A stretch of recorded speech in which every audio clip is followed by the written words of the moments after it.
Bonjour, je voulais faire un petit aparté sur la différence entre la sensibilisation et l'allergie dans le cadre de l'allergie IgE dépendante immédiate qui au niveau respiratoire peut donner la rhinite, les crises d'asthme, au niveau oculaire les conjonctivites et au niveau alimentaire les allergies alimentaires IgE médiées qui apparaissent dans les quelques minutes à 2 heures après l'ingestion.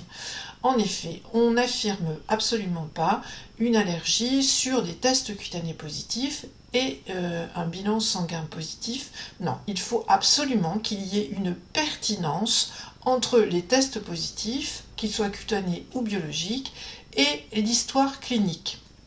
En effet, la sensibilisation montre qu'il y a une fabrication des anticorps IgE de l'allergie, mais sans manifestation clinique. C'est ce que l'on appelle une période asymptomatique. Donc on aura des tests qui vont être positifs sur la peau, mais qui ne déclenchent pas de mécanisme allergique, auquel cas on ne fait pas de désensibilisation uniquement sur un test positif. Il faut que le test positif soit corrélé avec la clinique. Je vous donne un exemple. Une personne qui va avoir un test positif avec les acariens et qui a une rhinite toute l'année, ça sera lié aux acariens.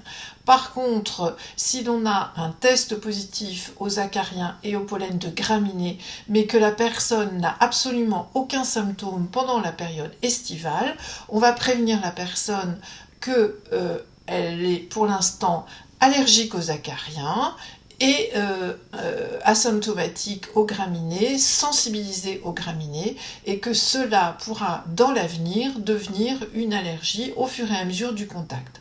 C'est pour ça qu'on a l'impression que l'allergie arrive parfois du jour au lendemain, alors qu'en réalité il n'en est rien.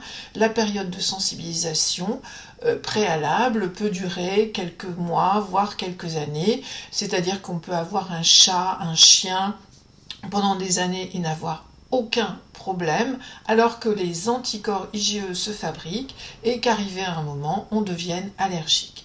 On désensibilise une allergie, donc avec des tests cutanés et une histoire clinique pertinente qui est corrélée avec les tests cutanés, mais on ne désensibilise pas uniquement des tests cutanés ou un résultat sanguin.